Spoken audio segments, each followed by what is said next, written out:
What's up, you guys? Sean Ross Sapp here, managing editor of Fightful.com and FightfulWrestling.com. This show brought to you by FightfulSelect.com. I'm also the managing editor of that.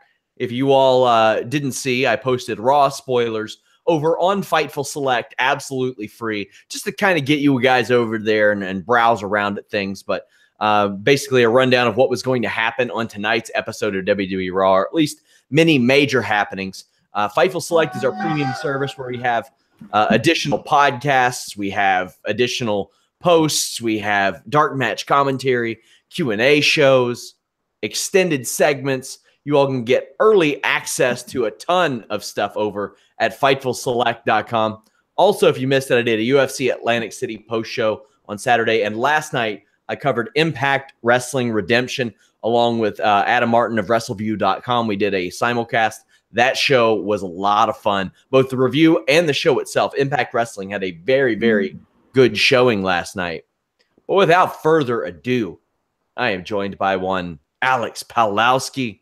Alex, I have heard, I've never been there, but I've heard that Jeddah, Saudi Arabia is so unbelievably gorgeous.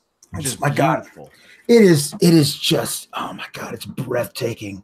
It is the most beautiful city. It is so hot. And I don't mean like it's 135 degrees in the shade, which it is, but like it's just like hot. Like oh God, I just want to take that city. I just want to, oh my God, this city. It's so beautiful, so hot.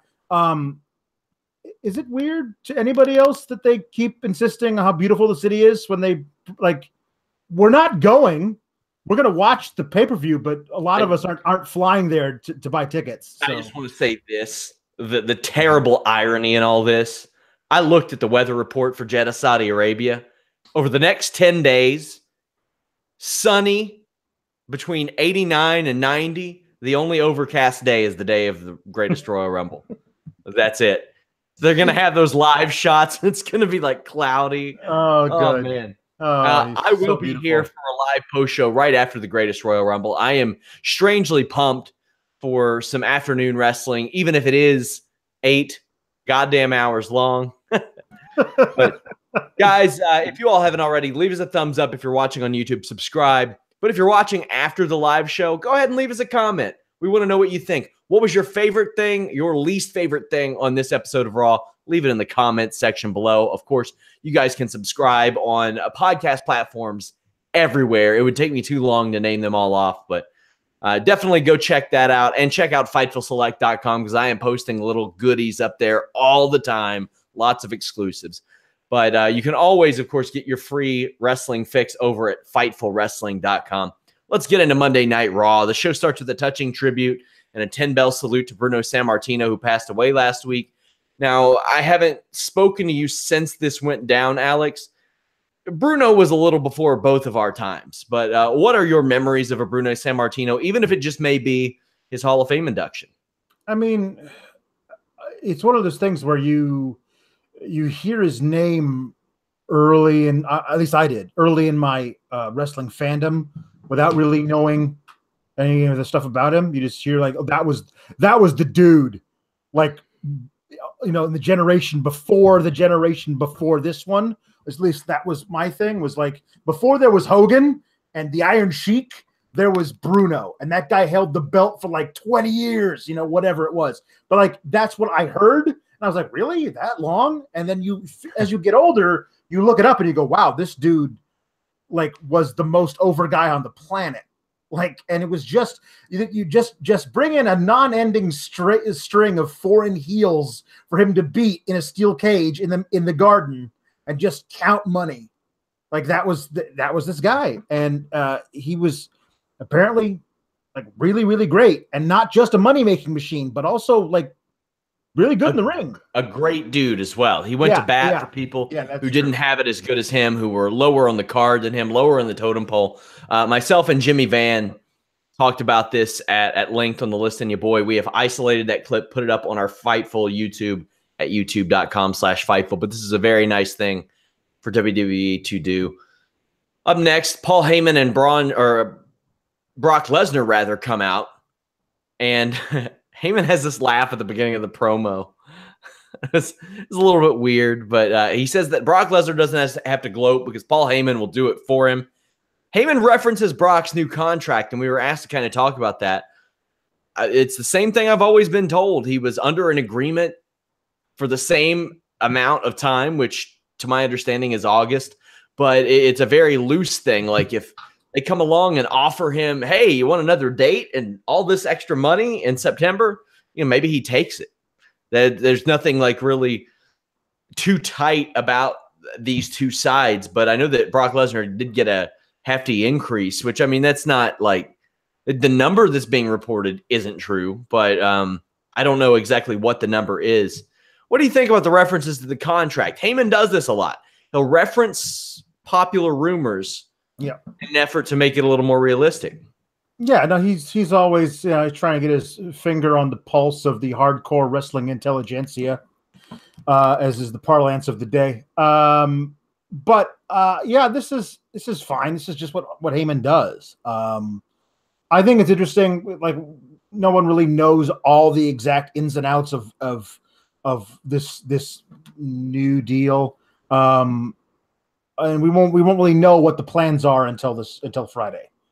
Like if the speculation that is rampant is, there's waiting to put the title on Roman in front of a more amenable crowd, and that may be the case, but it may not be. Honestly, we just don't know at this point with that thing. If it is, and then he's written off, out of the storyline for ever, or for a few months, who knows? But Heyman serves his purpose here. Like, I like him. I think he's a great promo, but if he's going to say the same stuff that he's been saying, I think, except for now, the operative word tonight was shred.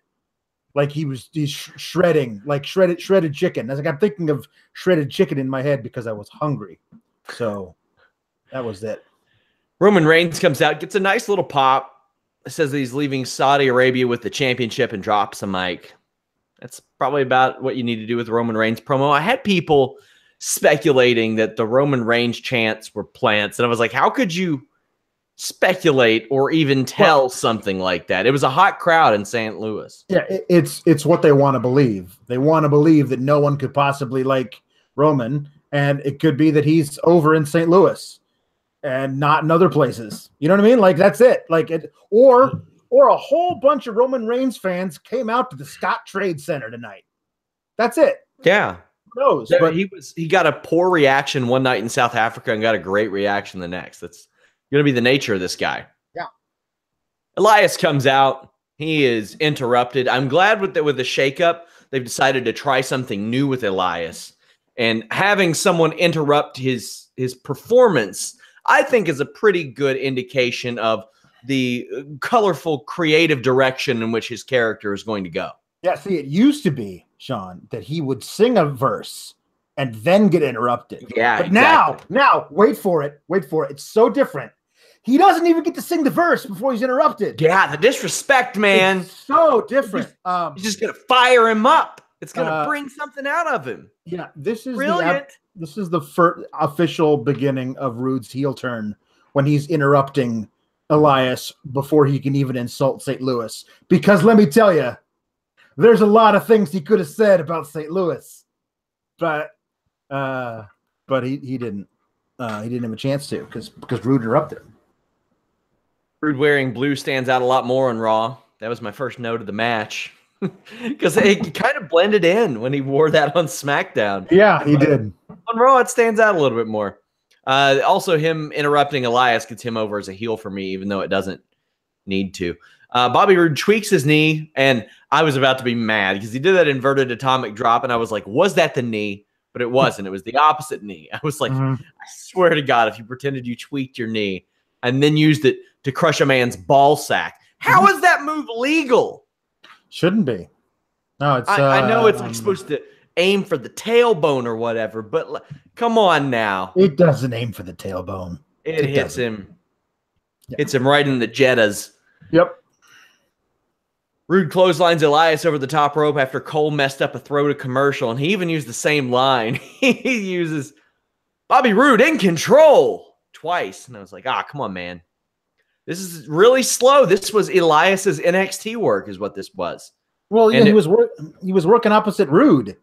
Like Roode, but I mean, Roode does his flying babyface spots. I know, but it's a Roode match, which means like let's slow it down. Let's get some breathing room in between our spots. We definitely got to work that headlock. Like that's his thing.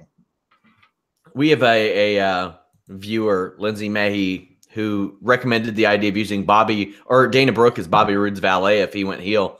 I would like that. It makes probably better use of her and better use of him. Elias hangs up Roode on the top rope and rolls him up for the pin.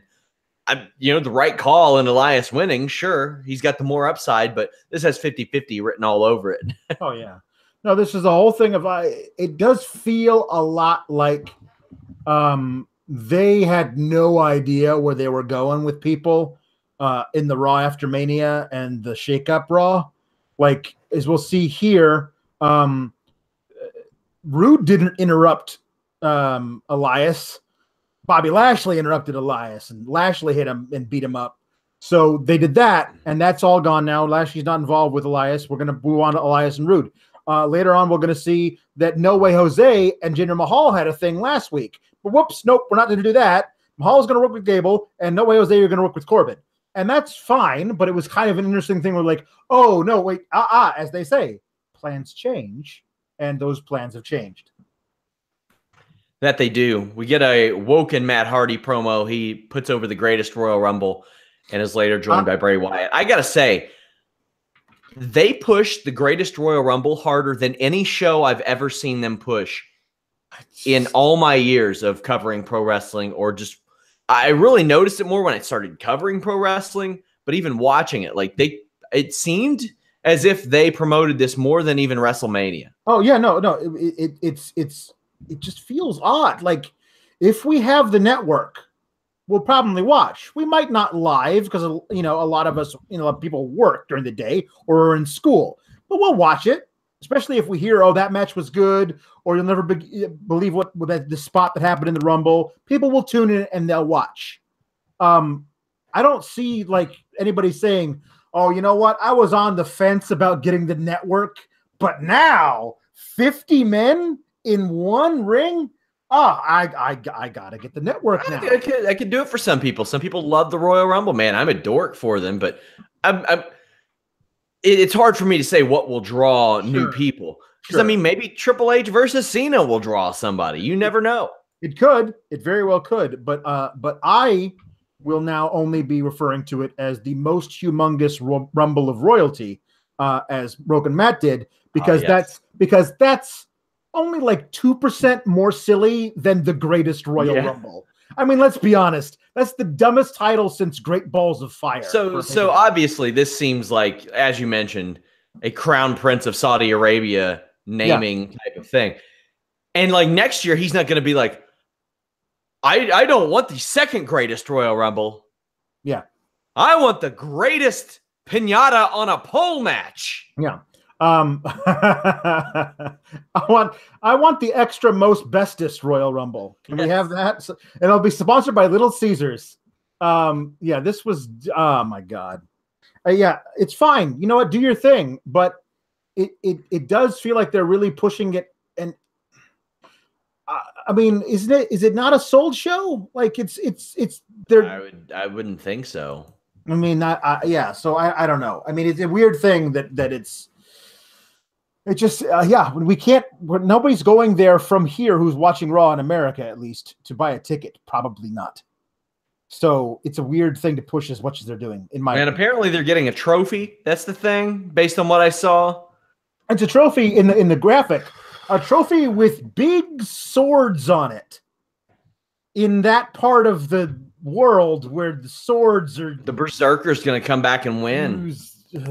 Although at one point I did theorize that Daniel Bryan was actually a miniature Berserker because he wore the furry boots and he had the beard, and instead of Huss, he said yes. Yes, yep. That's possible. He was a miniature Berserker for a little while. He just took the gimmick and made it work. I see what you're doing, Daniel Bryan. Minus the Viking helmet, but yeah. Yeah, He could have. I think maybe I bet at some point he wore a Viking helmet. It's probably he's a Seahawks fan, so he wouldn't wear a Viking helmet. Yeah, that's a good point. That's a really good point, actually. He'd wear a bird mask or something. I know what's going to draw people to the network, and that's Victor doing cartwheels over Matt Hardy. I mean, if Matt Hardy didn't have a subscription, he's getting one now for that. Because he said it was wonderful, and he applauded for it. Matt Hardy has also procured a spray tanning subscription by the looks of it. Yes, indeed. Man, he is looking more like Sideshow Bob every week. Yeah. Yep. Yep. I hope that one day he can channel the spirit of Sideshow Bob. He's got to be dead on The Simpsons by now, right? No. No, he pops up every couple of years or so. He's still around, still trying to murder Bart. Good times. Yep. Wyatt cracks Victor with a big clothesline. Matt's also modified his side effect that I've noticed, to where he's not taking as much of a flat back bump. Whatever, it still looks fine. Wyatt gives Connor's sister Abigail, and then the Deleter of Worlds win with their assisted twist of fate. What do you think of this finish? I like it a lot better than the I'm gonna Sister Abigail you. Nope, I'm just gonna lightly toss you toward my partner who hits his finisher on you, which is the same thing they did last year with Randy Orton, which didn't work. Yes. It slows the momentum. There's no way it's faster. This is dumb. While not using anything that Wyatt normally brings to the table, it's not a combination of finishers like the Zigzag Claymore. But it sure looks dope. Like it looks like really assists that twist of fate and velocity toward the canvas. I like it. The Leader of Worlds is a perfect name. I really enjoy that. It's so perfect. I love it. We get the Sami and KO show. It'll be the new talk show on Raw. And I like that KO is there to be entertaining, but looks like he'd rather be anywhere else in the world. They bring out Kurt Angle and have a lawn chair for him. They say that his manhood is in a jar in Stamford, Connecticut from his bosses, but they argue over how many kids Kurt Angle has, 5 or 6. And then Kevin Owens says, no, you forgot Jason Jordan, but that's okay because Kurt Angle forgot him for the longest time too. Yeah. That was great. Sami Zayn as your grandpa is the greatest heel character on the show with his reading glasses and his legal pad. That's fantastic. But the best thing that he did tonight was they were trying to remember why people would want to watch the greatest Royal Rumble event. And it's like, is it because of Brock Lesnar versus Roman Reigns in a cage? No. Oh, is it because Rusev's wife finally let him have a casket match with The Undertaker? And I was like, Sammy, there's so much shade I can't see because I'm in pitch darkness. That was so good. So Kurt Angle is not too happy about all this.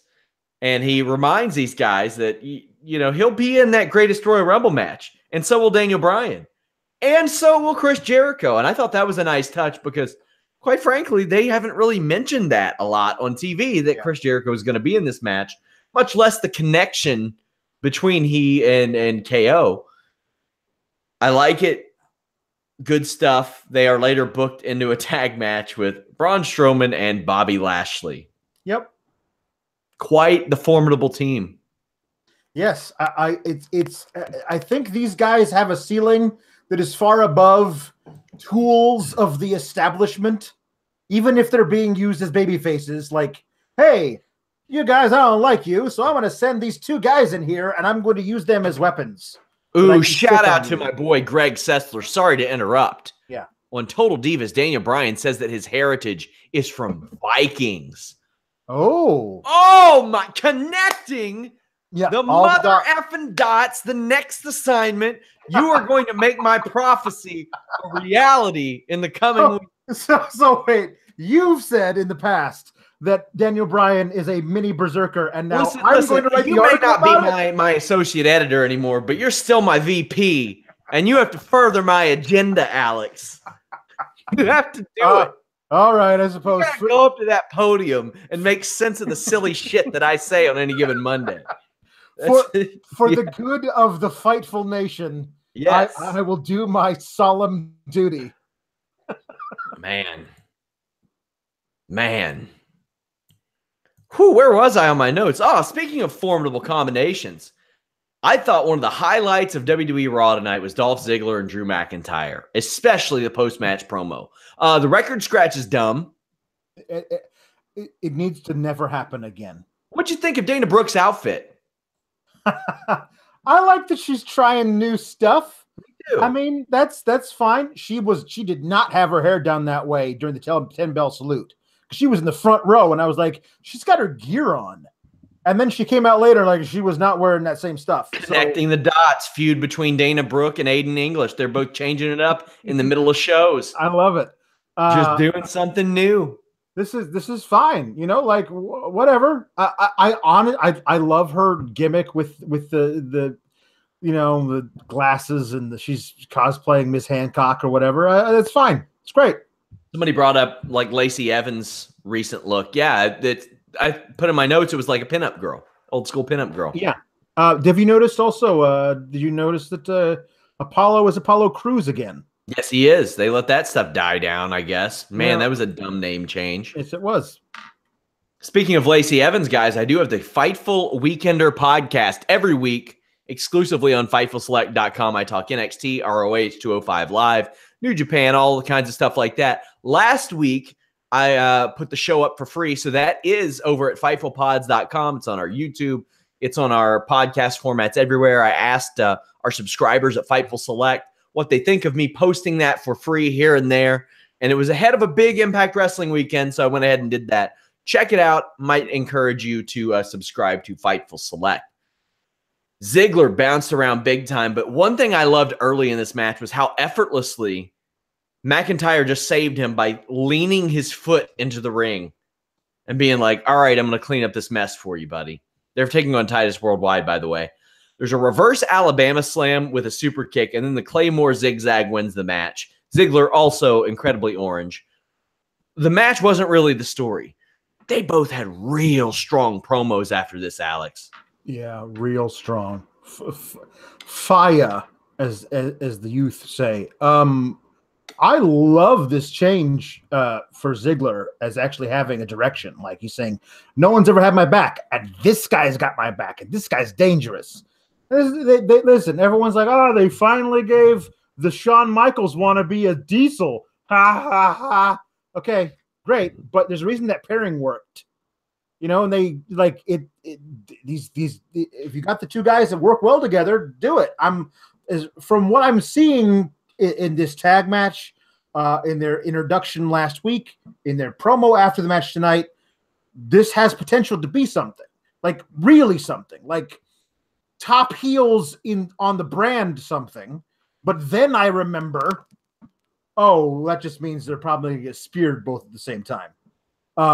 So I'm looking forward to seeing where this goes, and hopefully it's not. We're gonna build you guys and build you guys and build you guys and feed you to somebody, and then we're gonna drop you back down the card, because this thing has potential to be something really great, I think. Yeah, I think so too. Those were high level promos from both guys. Ziggler says that nobody's had his back until now since the beginning. It's kind of true. I mean, Big E did for a while, Spirit Squad did for a while, but nothing too extended. And really, they failed.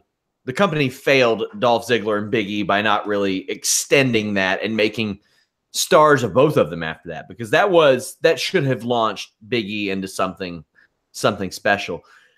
McIntyre's promo,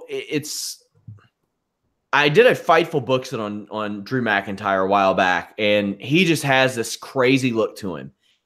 And his quote in this was, quote, "I'm especially dangerous to a locker room that has gone soft. When I walk around, I see no fire, no ambition.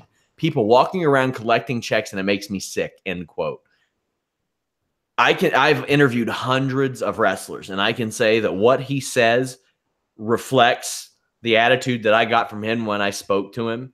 I don't know. Maybe I can count on one hand the number of people I've interviewed that even seemed like they were as excited to be a pro wrestler as then Drew Galloway was.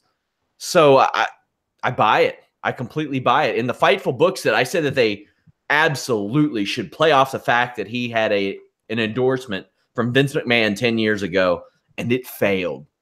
whether it's as a babyface or a heel or like some sort of psychotic role. You have to eventually approach that. Maybe not right now, but I thought that what he said was perfect. And I'm not a guy who was ever like incredibly interested in a Drew McIntyre or a Drew Galloway. This got me really, really interested in Drew McIntyre, and saying that he isn't what WWE wants, but he's the wake-up call they desperately needs. I looked at I posted spoilers of this show, and I was like, I don't know about this. This was a big turning point for me. I was like, man, this was just unbelievable. A+. Yeah, no, I'm totally into it. There's a lot of different places that Raw can go at the top of their men's division. And here's the thing. I would not be opposed to seeing these guys hold the tag straps and one of them hold the Intercontinental belt at the same time.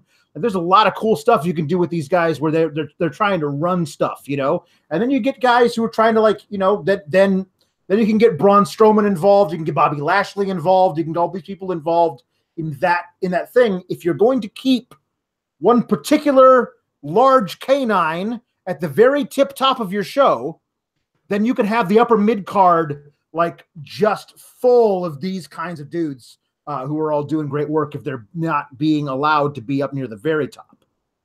You know, I posted a tweet thread the other day about how sick I was of the Dolph Ziggler contract story, and I am.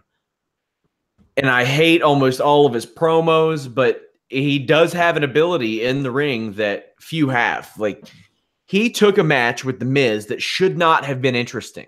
There was no real reason to have any interest in that Intercontinental title match with the Miz during his SmackDown run, and they made it something very, very special. So if he's able to do that and do it in a situation where people have a reason to care about him, whether it's by proxy of someone else or not, they can make good use of it. Backstage, Chad Gable encounters Kurt Angle. When I found out what was going to happen on the show, I was probably most excited for that interaction. Yeah. And he naturally asked about Jason Jordan, who Angle says that is getting better each week. And you had to ask about Jason Jordan, right? You have to. And I'm glad they did, because maybe a year or two ago they don't.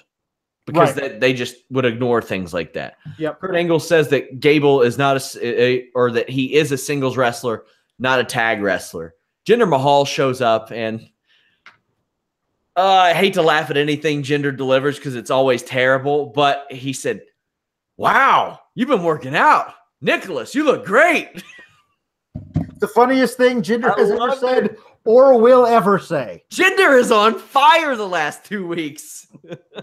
the Superstar Shakeup has been with each brand switch that Jinder Mahal experiences, he just gets better. Yeah. And I'm not saying that he was good last year, but it's better than the absence of whatever he was prior. It's true. I like this backstage interaction. This is very good.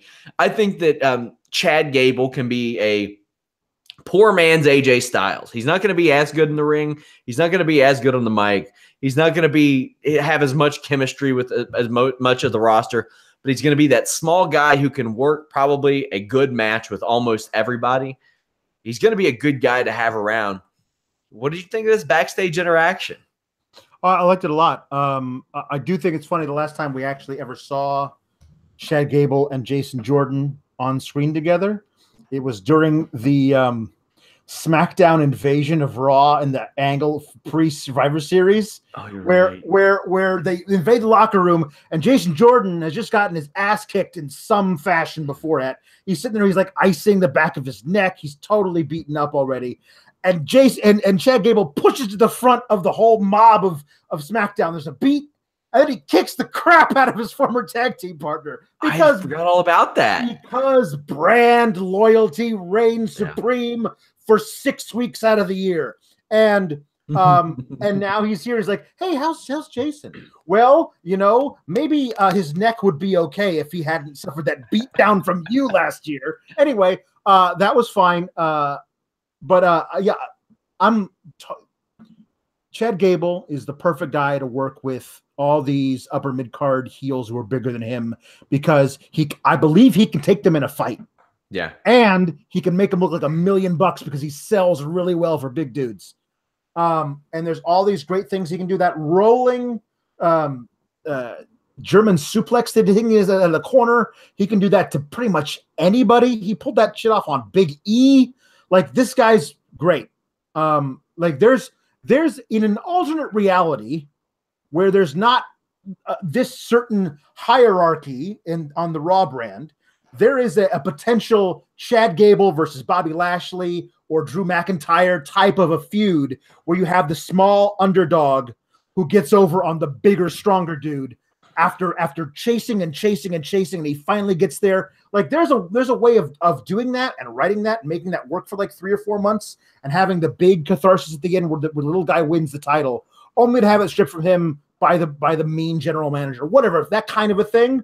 But I don't feel like we're. I like Chad Gable's the underdog babyface who can pull things off. Also, I want to say the Jinder Mahal Vern Troyer comment, lame, totally lame, trash, uncalled for. Just stupid, ill-advised. Don't know who wrote it, but shame on you. You're trash. Yep. Jinder Mahal attacks Gable before the match, but Gable makes it back in the ring, scores a takedown, quickly gets kicked. We come back from a commercial to see Gable eat a turnbuckle Bret Hart style, eventually hits his rolling Kapu kick. Crowd pretty lively for this match. It didn't mean anything, which I thought made the finish even better. Jinder Mahal hits a stun gun and a huge knee. That knee was a thing of beauty. When I say that Jinder Mahal has been on the last 2 weeks in the ring, I mean it. He has never, ever, ever looked this good in the ring. Like he has something to prove, which is kind of ironic because he really had something to prove last year and didn't do it. But now he's delivering. Gable and Jinder did the Bret Hart, Steve Austin Survivor Series 96 finish or the Piper Hart finish, depending on how old you are, where Jinder has the Cobra Clutch. Gable runs up the ropes and ends up pinning Jinder Mahal. As I said, the strongest 2-week ring run of Mahal's WWE career, but I kind of, like, halfway through this match, I was like, is this going to be Gable's Shelton Triple H moment? Now, obviously, Triple H to a much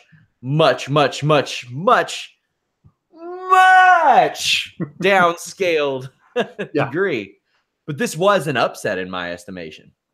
Oh, sure. I mean, especially because Jinder's got a shot at the U.S. title on Friday. Mm-hmm. And I was kind of sad and disappointed that they didn't immediately put Gable in that match.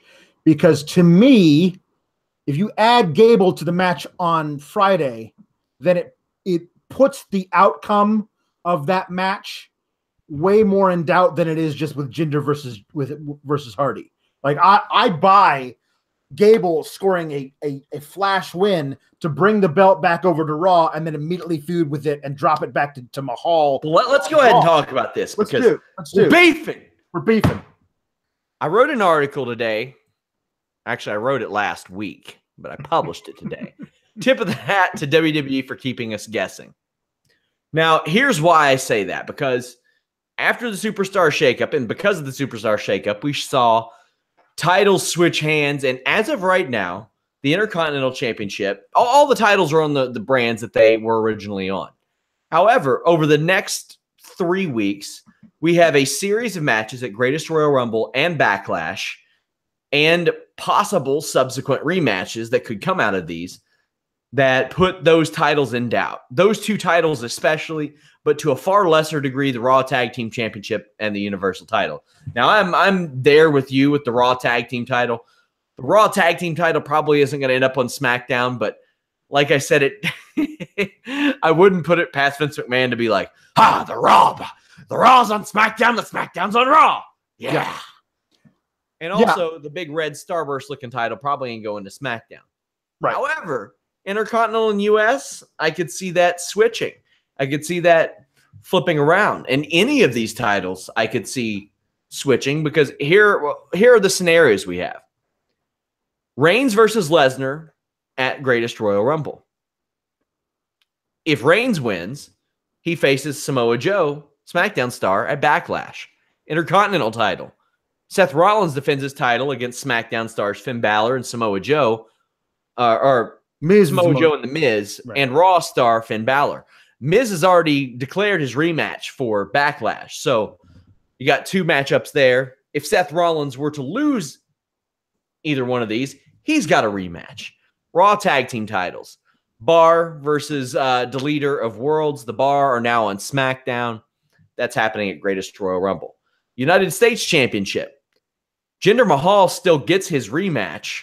That's at Greatest Royal Rumble against new SmackDown star Jeff Hardy. However, Jeff Hardy is kind of slated to face Randy Orton at Backlash, who is on SmackDown right now. But if he loses his title at Greatest Royal Rumble to Jinder Mahal, he's owed a rematch too. There are a lot of... This looks like the NBA playoff scenario a couple weeks ago. It does. It does. And listen, nothing would make me happier for them to throw a whole bunch of wrenches into the works and give us, like, Miz wins on Friday. Yeah. Then a week from Sunday, he loses it back to Rollins. That'd be a lot of fun. But I don't see that happening. I also don't see Jinder wins the U.S. title on Friday. Then a week from Sunday, he loses it back to Jeff, or does he lose it back to Randy? Like, all these, I feel like it all depends on, because honestly, I've always seen in my head as the Greatest Royal Rumble, the hashtag grrr, as being just a giant, like way over glorified house show. Like Beast in the East, like a couple years ago. Like, that was a cool thing because they actually wound up doing that that NXT title change between Balor and Owens there. But up until they started promoting the hell out of it, I've had to like rethink of like, oh no, this is an actual like extra real pay-per-view, just, you know, without one of the genders. And so now it's more plausible, but I will say, U.S. title, Intercontinental title, I see those as being like maybe like 5 to 10% chance of anything actually really happening going down. I think for sure they're doing a title change of some sort at Greatest Royal Rumble because they don't want the stigma or the perception of house show on the network. Also, I hate to break it to you, Alex, but here you go. Boom! Wow. Well, at least I have stuff to link to, so that's good. Daniel Bryan in a By God Viking hat. Yeah, there you go. Shout out. I'm going to give the person whoever sent that to me a shout out in a minute, but yeah. Damn, Alex. The evidence is mounting. Well, no, but they're practically connecting themselves. Yeah, the whole thing writes itself.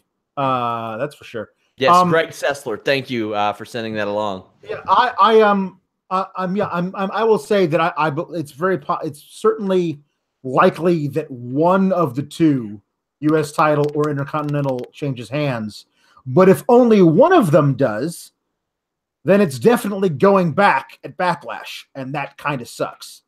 If both of them do, then they could plausibly switch brands, which is fine. Honestly, I kind of want the IC title on SmackDown anyway. I do too. So Miz can break that record and to switch it up a little bit. Just sure, why not? Switch it up a little bit because. But as I said, there has never been a conclusion in the history of ever that is so foregone as the Bar aren't bringing the Raw titles to SmackDown. That's just that's just not happening. Yeah, I would say that as well. I just threw it in there because it is a possibility, albeit a small one. Also, maybe controversial, maybe not. I don't like the look of the United States Championship. Hate it. Yeah, I mean, it's the NWA United States Championship is one of my favorite titles of all time. Yeah, it is a beauty. I mean, they've proven very recently that they can introduce new belts and make them look damn awesome. Who, like, WWE or? Yeah, them. The North American title in NXT. Oh, hell yeah. Which is beautiful. But my favorite is the UK Championship. That thing is cool. Yes. So good. So yeah, I want a Fightful Championship so bad. So bad. Just to put it, Like the titles in here are ones I've won at turd level indies, and then that one, the $1 million belt was a gift from my wife, my fiance at the time, because she knew that I was a big Ted DiBiase fan when I was a kid. But that's one I would just love to have, just like Fightful God. Yeah. Right above me. Impact Wrestling's new championships look pretty good. They look nice, yeah. Besides the weird integration of a goddamn owl into every one of them. Stupid anthem. Odd. What do we have up next? Braun Strowman and Bobby Lashley defeated Kevin Owens and Sami Zayn. I find it very charming that despite Braun's success, he still sews his own pants together. Yeah. Yep. When does he upgrade to like carpenter jeans or something? I don't know. This is good. I really like Sami and Kevin as a duo that is now, at least for now, please let it last a while. There's no like, oh, are they really friends or are they just pretending to be friends like they were doing for months over on SmackDown? I love these guys as being heel buddies. I think they're great. They're perfect foils for each other. And as I said, Sami Zayn as your heel grandpa is the best bit they got running right now. It's good stuff, man. The beating on an isolated Bobby Lashley continues through the break until Lashley belly-to-belly suplexes Zayn, which gets a great reaction. Again, this crowd really, really good. Strowman gets pulled off the apron and then just goes bananas. He ran through these two poor guys. I mean, literally ran through the two poor guys. Yeah. That was violent. Yeah. The crowd never left its feet. Like they were... Braun did. No, I mean, but I'm saying like the crowd, I know. The crowd was standing this whole time. Yeah. Like everything he did, they were just going nuts for this guy. And it's like, I mean, I love him. There's no secret that I'm pro Braun, but I don't see how anyone in the I know it's shocking. I know. I don't know how anyone in the back can watch what he did, watch the reaction he got, and go, yeah, we should definitely keep him cooled off and definitely far, because the rumor that I have seen, not saying it's true, that the reason they moved Samoa Joe to SmackDown is because it's going to be the Roman Reigns show on Raw, and they want Joe to have a really big role in the company, and he wouldn't have that on Raw, which is good for Samoa Joe that they put him on SmackDown where he can have matches with Daniel Bryan and AJ Styles and Nakamura, whatever. That'll be great, but it kind of sucks for everybody they kept on Raw. Number one, Braun Strowman. Like if it's going to be as I feared, Roman versus Corbin for like 3 months. Oh, God. That's going to be great. And then Roman versus a combination of Dolph and or Drew and or both of them. And like, wow, that's a really sick looking zigzag combination Claymore. I can't wait to kick out of that 3 times. Like that just, you can keep that well far away from the greatness of KO and Sami.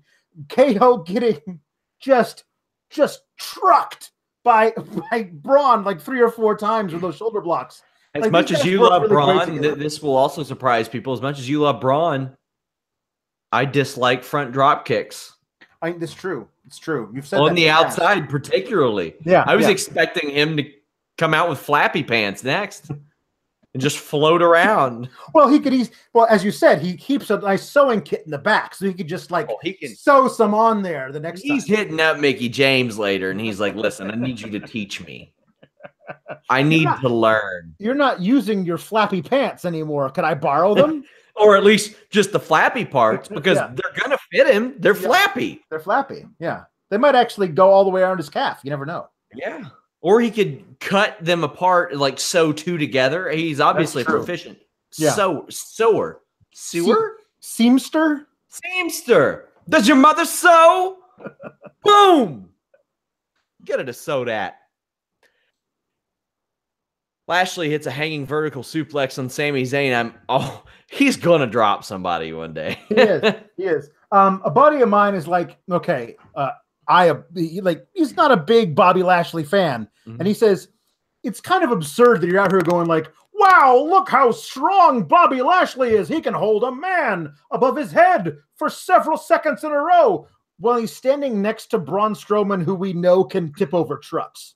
Yeah. Like, it's kind of a weird thing to be like, wow, look how strong he is, as opposed to that guy who is objectively stronger, according to in-canon things. It's a weird thing to try and get over him for that reason alone. Well, Braun power slams Sami and pins him. WWE Tag League tonight, pretty much. Yep.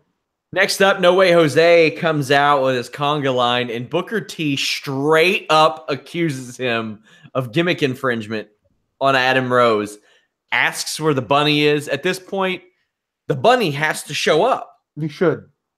Yep. You got to bring it back. Did I ever tell you what Justin Gabriel told me his idea for the bunny was? I think you did, yes. Yeah.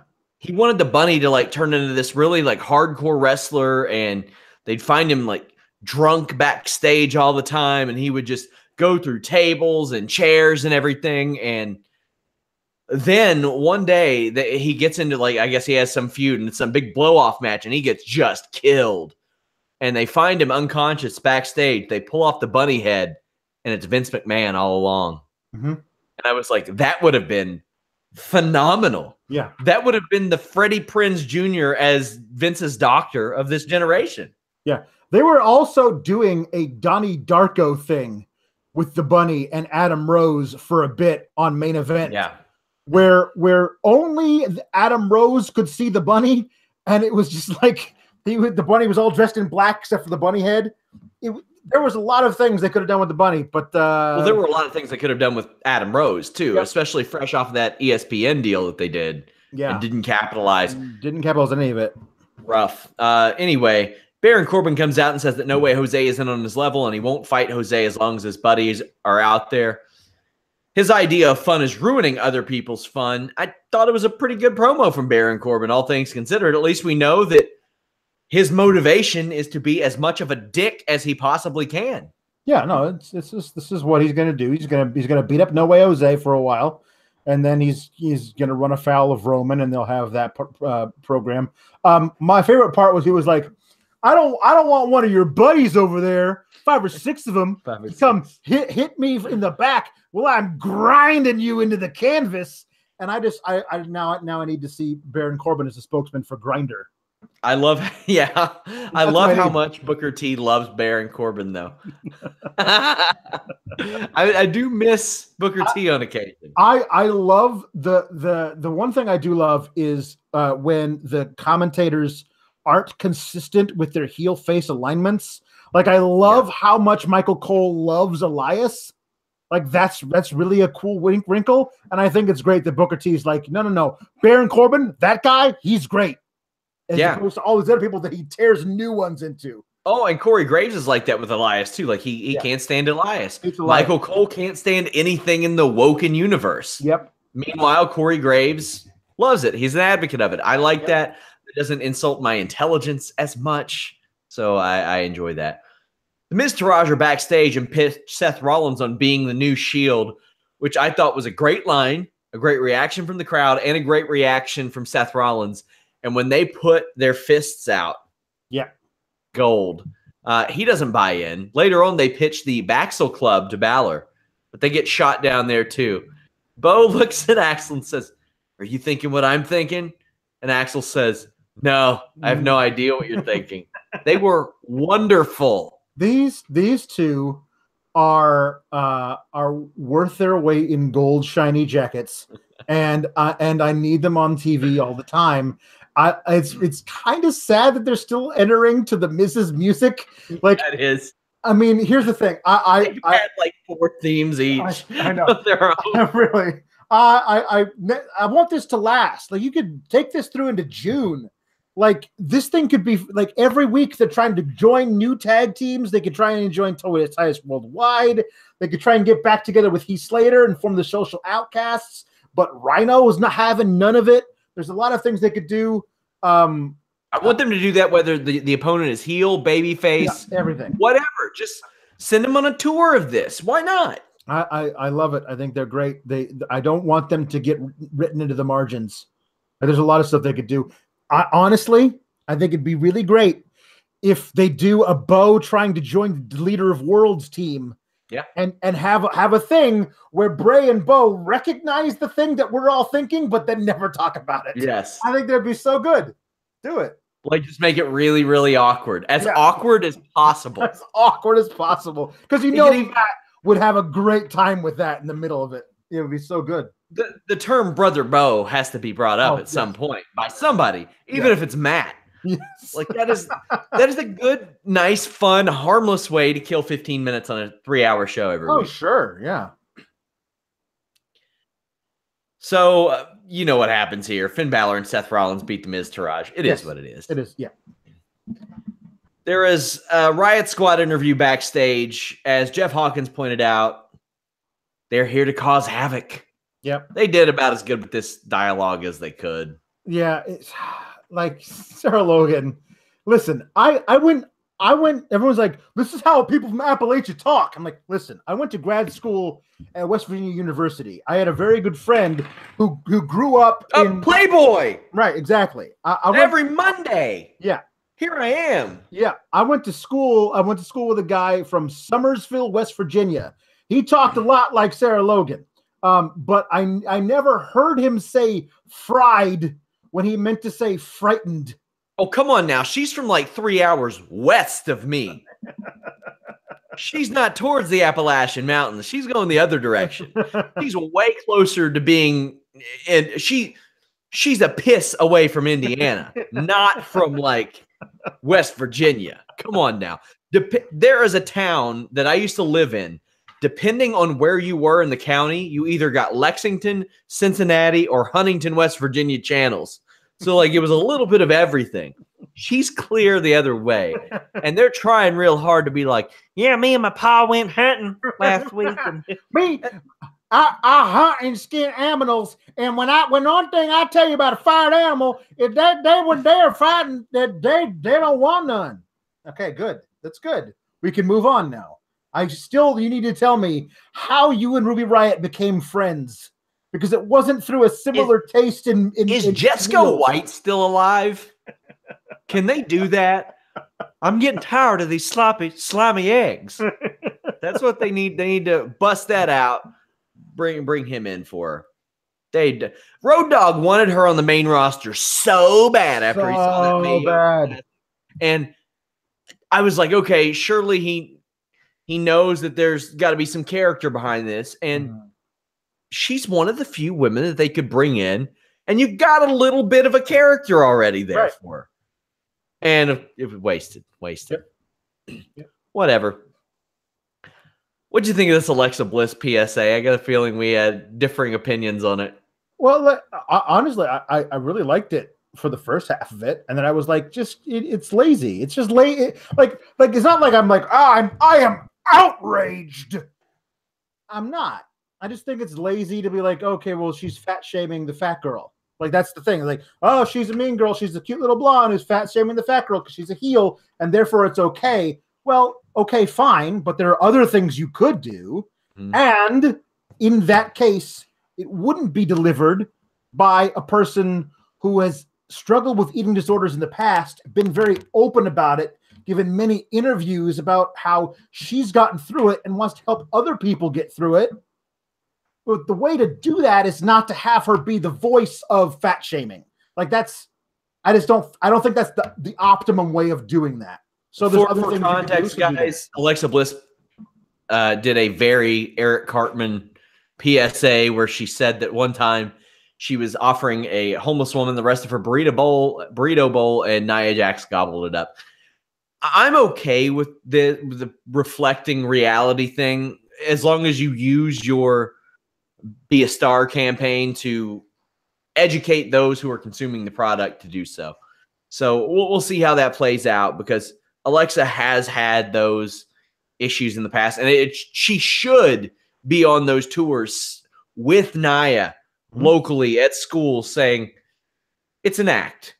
We do it to reflect and show you all the outcome, because in the end, this is a conflict-based television show.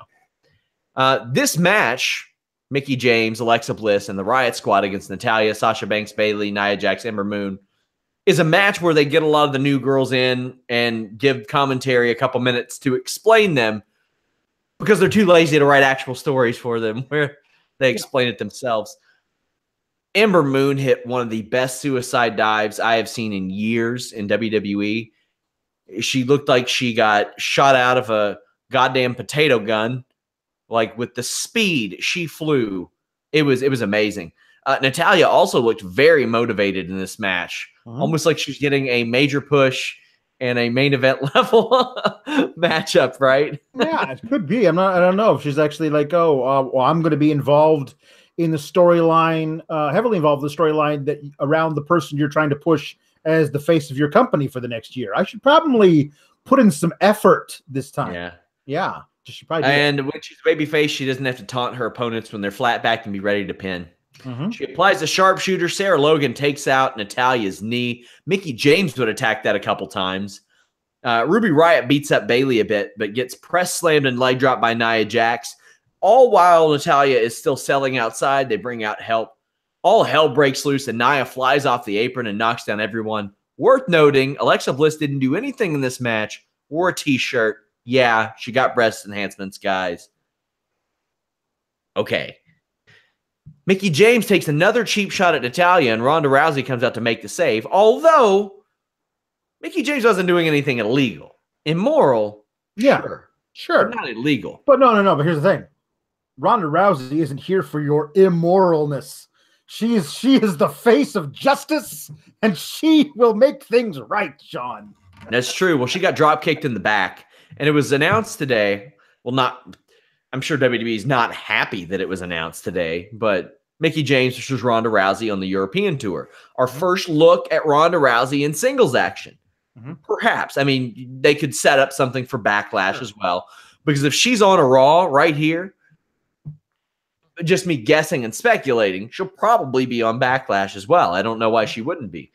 Rousey hit the most perfect hip throw into an armbar. I don't know how I feel about the armbar with the armbar that's being applied in WWE is not the standard armbar, but that hip throw. Yeah, no, it was chef kissing fingers emoji. Yeah, that was awesome. So fast.